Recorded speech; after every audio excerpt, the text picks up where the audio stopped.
Hello, hello. Welcome to English Extras. My name is Jean. If you're here, it's because you don't want to sound like a textbook. You're in the right place. This podcast is to help intermediate and advanced learners find alternatives to textbook English so you can express yourself authentically. Before we begin, if you want the transcript for this episode, you can follow the link in the description. Reading and listening at the same time is a great way to improve your English. And I also include definitions of words and phrases I use in the episode, as well as example sentences at the end of each transcript. Ready? Let's begin. Making mistakes is inevitable. That's not just true when you're learning a language. That's just life. Fortunately, it's not the end of the world. Mistakes in language learning are reversible. So in this episode, I want to share with you 5 mistakes I hear often from my students and how to fix them. I'm not here to waste your time, so I will try to keep my explanations clear and to the point. But these explanations will involve talking about grammar rules. So keep that in mind. The 5 common mistakes I will talk about in this episode are 1. Incorrect use of mass nouns. 2. Much versus many. 3. Incorrect irregular plural nouns. 4. Confusing to tell, to talk, to say, and to speak. And 5. Switching adjectives and adverbs. I chose these 5 because they are general patterns, and that's an important part of my style as a teacher. I am not nitpicky. Nitpicky is a phrase to describe someone who cares a lot about little details, usually mistakes. When I talk to a student, I don't correct every mistake. I listen for patterns of mistakes, and then I talk about those patterns. In my experience, it's more effective than being nitpicky. Let's start with the first pattern, which is about nouns, specifically mass nouns.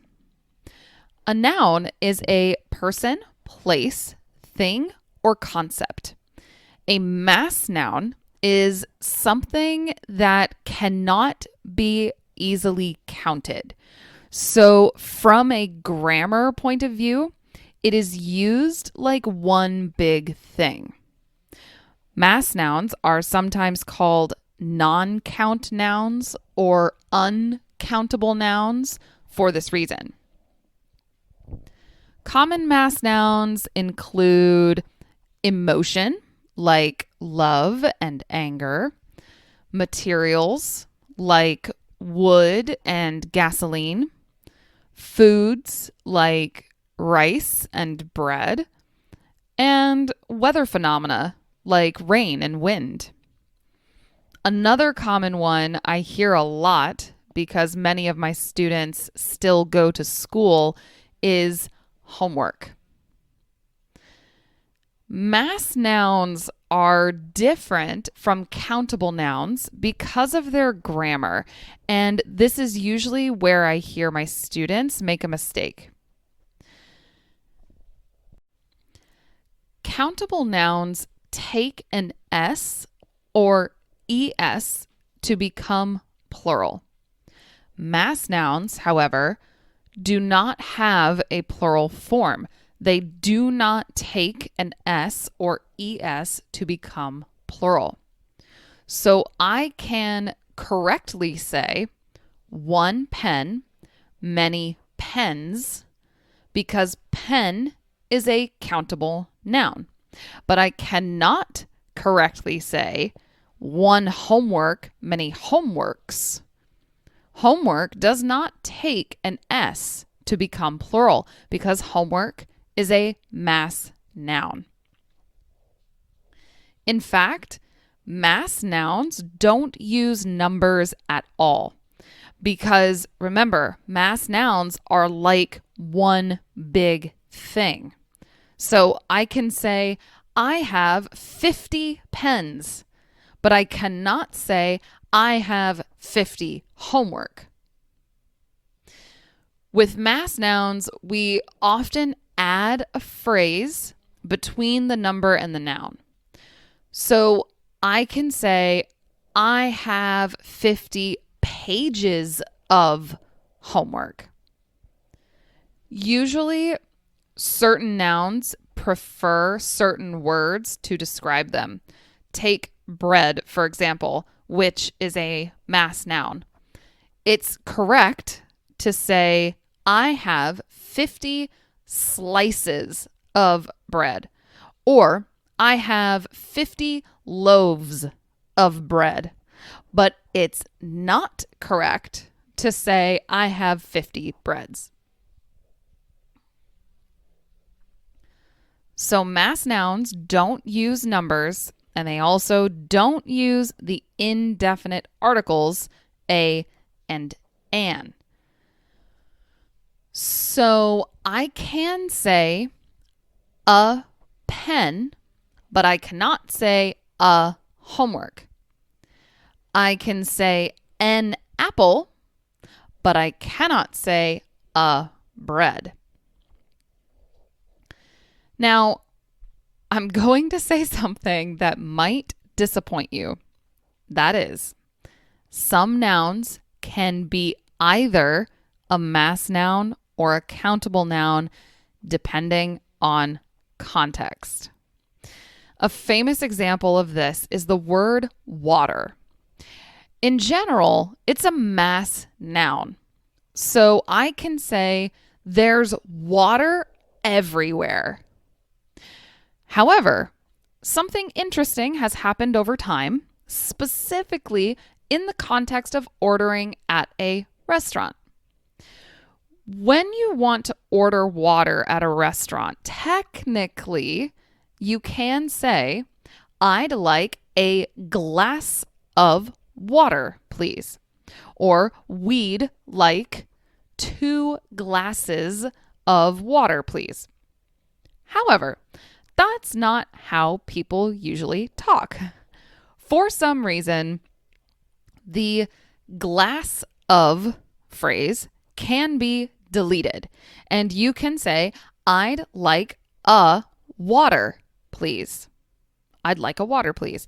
Or we'd like 2 waters, please. We'd like 2 waters, please. However, outside the context of a restaurant, it's probably better to assume that water is a mass noun and shouldn't use S or an. One of the most common mass nouns I hear a mistake with is the word advice, which is a mass noun. So we don't say an advice, and we don't say advices. If we want our friend's opinion, we can say, I need your advice. Give me some advice.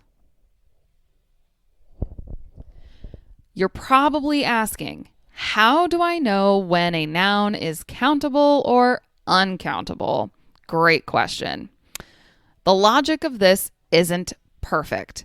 In general, mass nouns are abstract concepts like emotions and things that generally can't be easily counted, like air and other weather phenomena, as well as materials that contain a lot of tiny things together, like sand or salt. If some nouns sometimes have an S and sometimes don't have an S, it might be because of how some mass nouns can also be countable. And when they are countable, it's because they're being specific. For example, in many languages, hair is a countable noun. In English, hair is a mass noun when you're talking about all the hairs that grow out of your head, but a countable noun when you're talking about a small amount of individual strands of hair.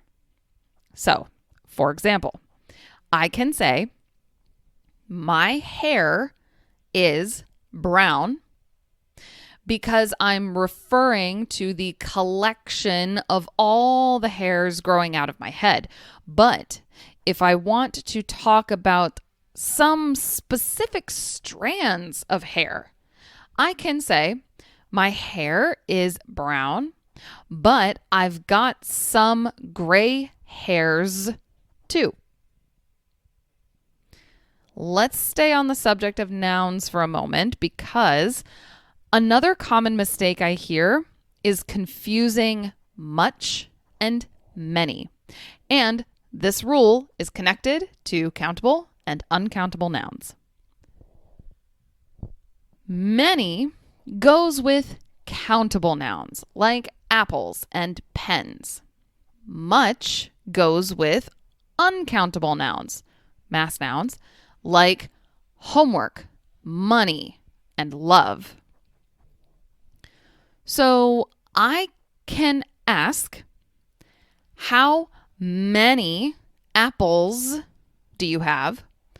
Or I can ask, how much money do you have? Now, I want to mention one thing about the word much. Technically, you can say, I have much homework, or I have much money, but it sounds so weird.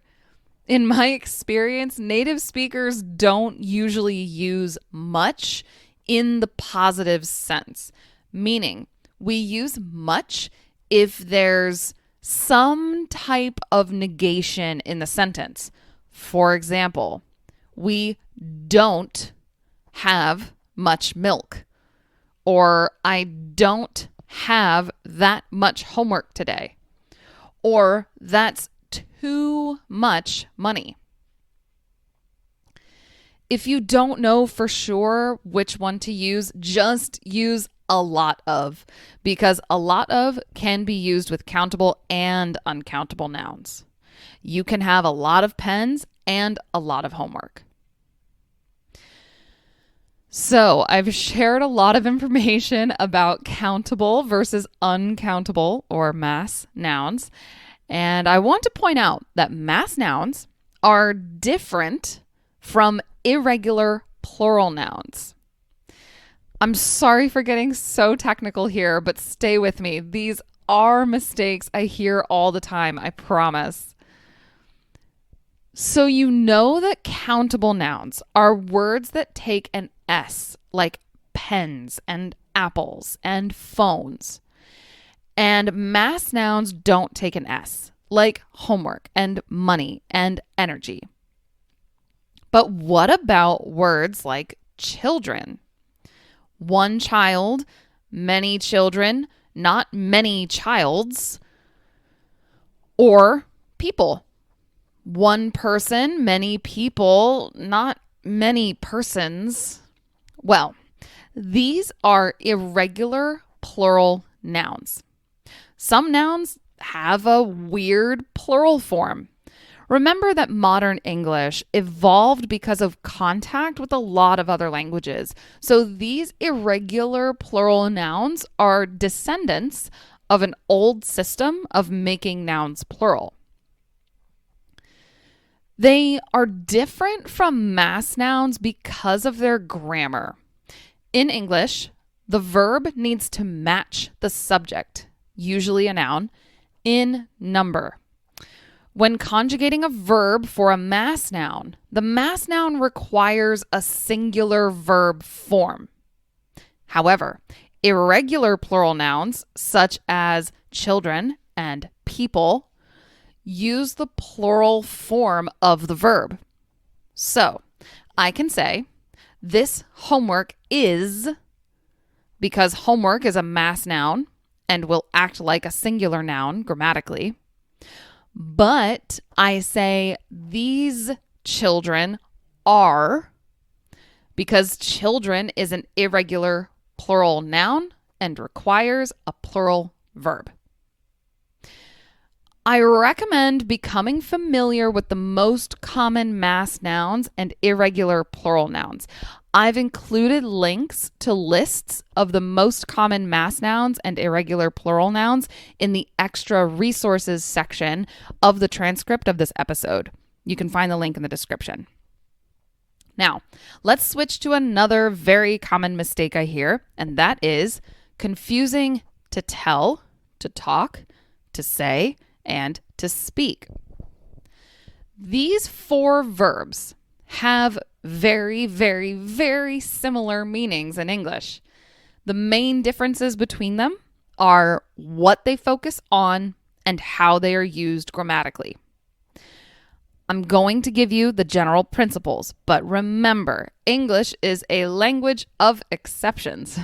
Listening to native speakers as much as possible will help you better learn when to follow the rules and when there is an exception.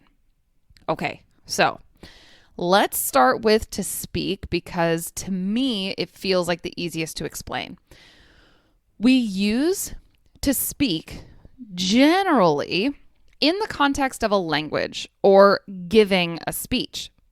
For example, I speak English, some French, some Mandarin, and some Spanish.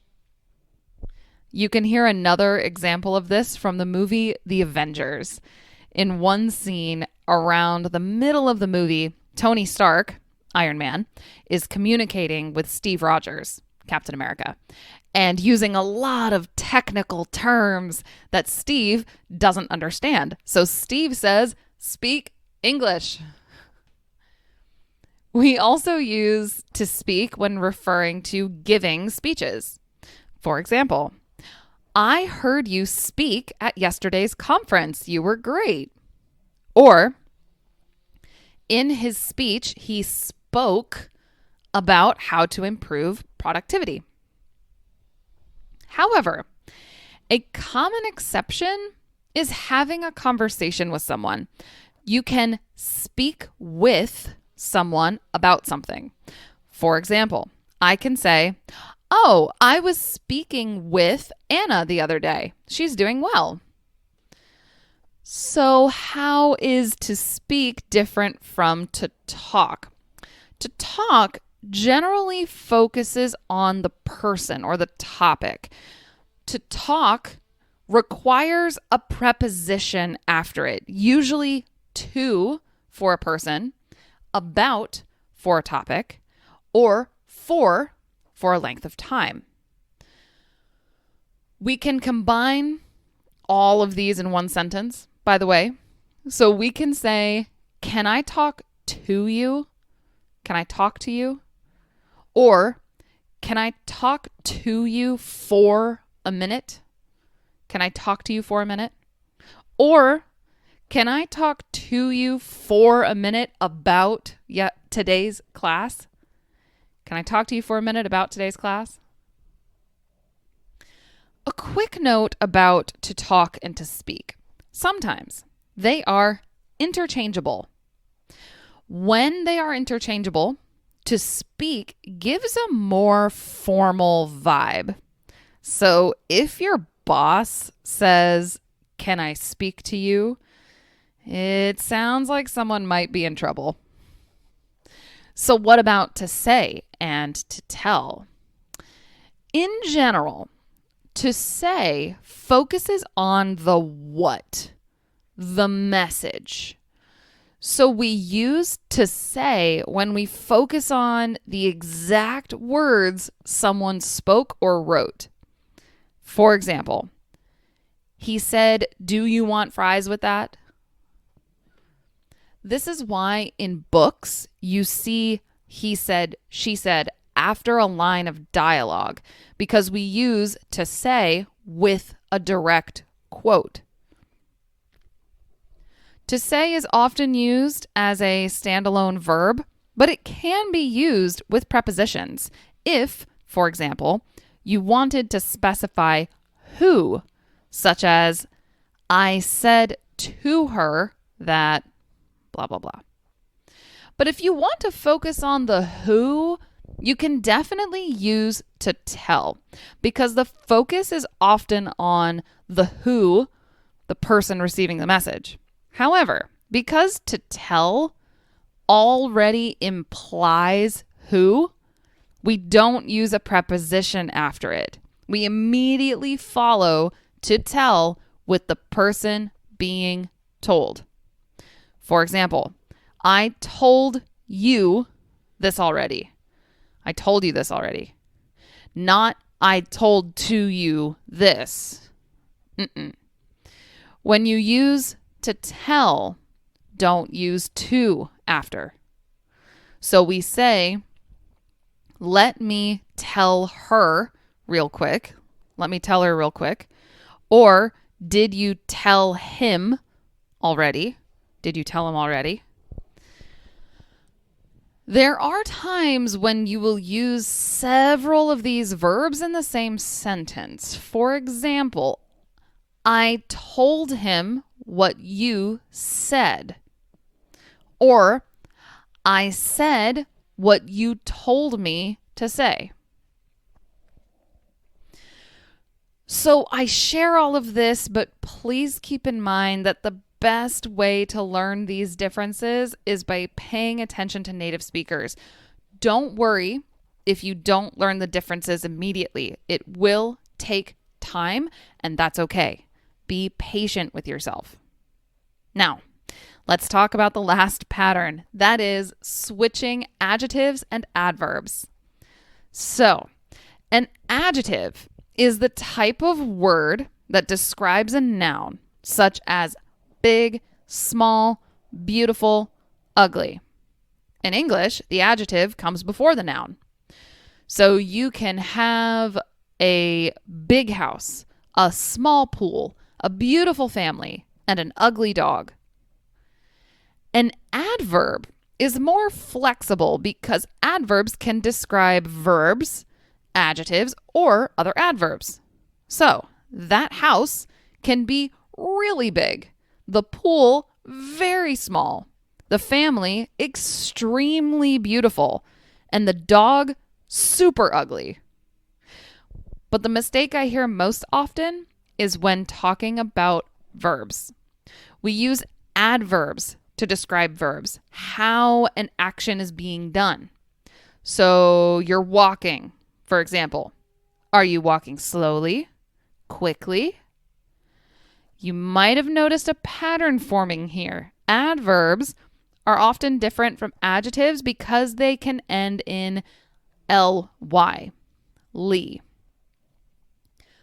But it wouldn't be English if it were that simple. English loves exceptions. The difference isn't just the ly ending, the ly ending. The difference is what the word is describing.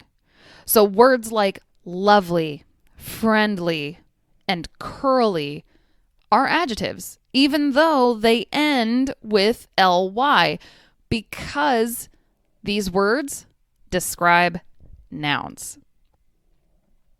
So when you want to describe something, think about what you're describing.